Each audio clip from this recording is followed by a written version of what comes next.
Tahun depan bakal jadi tahun yang paling buruk secara ekonomi buat kelas menengah. Gua tahu karena gue itu orang finance, gue perlu analisa ekonomi Indonesia buat ngasilin keputusan investasi buat gue. Dan gue tuh ngelihat ini tuh kayak bom waktu yang bisa meledak itu kapan aja. Jadi kalau misalkan lu sekarang itu ngerasa cari kerja itu udah susah, mungkin bisnis lu lagi seret, ya. Lu tahu apa? Karena tahun depan ini bakalan jadi jauh-jauh lebih buruk daripada yang udah terjadi sekarang. Dan di video kali ini gue bakal buka semua datanya buat kalian. Kalian udah tahu belum kalau misalkan kuota Pertalite itu bakal dikurangin jumlahnya dari 48 juta kiloliter ke 20 juta kiloliter di tahun 2027. Yang artinya ini berkurang 58%. Prediksi gue, Pertalite gak bakal dihapus. Kuotanya emang dipangkas, tapi bakal tetap dipertahanin supaya bisa jadi basis data dalam perhitungan inflasi. Karena kalau dihapus, angka inflasi bisa jadi lebih tinggi. Jadi gini, inflasi kan menghitung barang dan jasa yang dikonsumsi oleh masyarakat. Dan ini juga termasuk bensin atau energi. Nah, kalau Pertalite dihapus, maka angka yang dijadikan basis dalam perhitungan inflasi adalah Pertamax. Sehingga inflasi itu bakal kelihatan tinggi. Ya lu bayangin aja kalau misalkan Pertalite itu 10.000, bakal naik ke Pertamax yang 15.800. Ya, itu artinya kan inflasinya 58%, kenaikannya 58% di sektor energi. Makanya gue bisa bilang kalau Pertalite itu nggak bakal dihapus dan bakal tetap dipertahanin, supaya pemerintah bisa tetap bilang kalau inflasi itu cuma 3%. Padahal sebenarnya itu ya 15% per tahun. Nah, di tahun depan, karena kuota Pertalite itu dipangkas, maka gue yakin banyak SPBU yang nggak kebagian Pertalite. Ya, Pertalite bakal langka dan ujung-ujungnya lu bakal dipaksa buat beli Pertamax.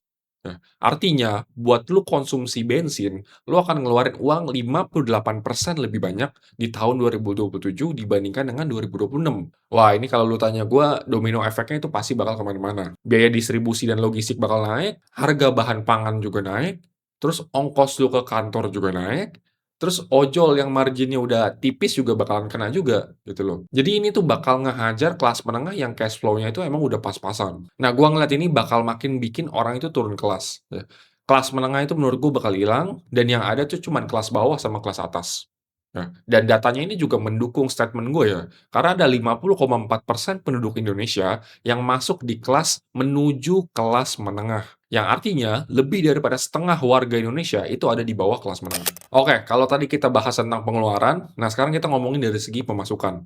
Nah, logikanya gini, kalau misalkan biaya logistik itu naik gara-gara bensin langka, maka beban operasional perusahaan juga pasti bakal naik. Nah, kalau perusahaan marginnya itu makin tipis, kira-kira apa yang bakal mereka lakuin? Efisiensi, atau bahasa kasarnya PHK. Nah, gue ngomong gini tuh bukan sekedar nakut-nakutin. Data dari Apindo atau Asosiasi Pengusaha Indonesia dari BPJS Ketenagakerjaan bilang ada 126.000 pekerja yang kena PHK di 5 tahun pertama di tahun 2026. Jadi kalau lu pikir kerjaan lu sekarang itu udah 100% aman, ya, lu harus sadar kalau misalkan nggak ada yang aman di kondisi sekarang. Apapun bisa terjadi. Bahkan buat lu pada yang kerja di korporat ya, itu kan kelihatannya aman. Tapi percaya sama gua, kalau margin mereka ketekan, pasti mereka bakal ngelakuin efisiensi.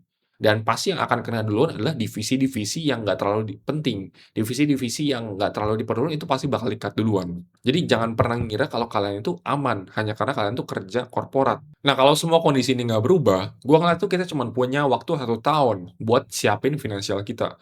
Karena gue prediksi tahun depan itu keadaan bakal makin buruk. Jadi yang harus kita lakuin mulai dari sekarang adalah ubah cara kita atur duit dan ngasilin duit. Ya, yang pertama, selalu jaga cash flow, ya kan? Pemasukan harus lebih besar dibandingkan dengan pengeluaran. Kedengarannya simple, tapi banyak orang yang kebanyakan gaya sebenarnya. Kondisi-kondisi kayak gini itu kita tuh harus ngencengin ikat pinggang lah bahasanya. Jangan beli barang-barang yang lu belum mampu, lu beli barang yang lu mampu, dan beli barang yang lu bener-bener butuhin. Terus kemudian, dana darurat minimal 6 bulan pengeluaran. Jadi setiap kali lu dapat gaji nih tiap bulan, lu langsung sisihin dan masukin itu ke RDPU.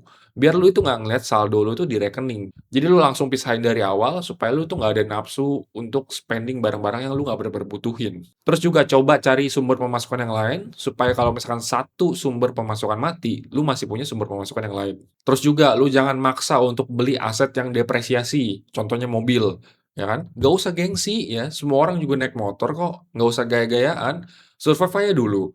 Karena lu itu nggak bisa hidup pakai gengsi, lu itu hidupnya pakai duit, bukan pakai gengsi.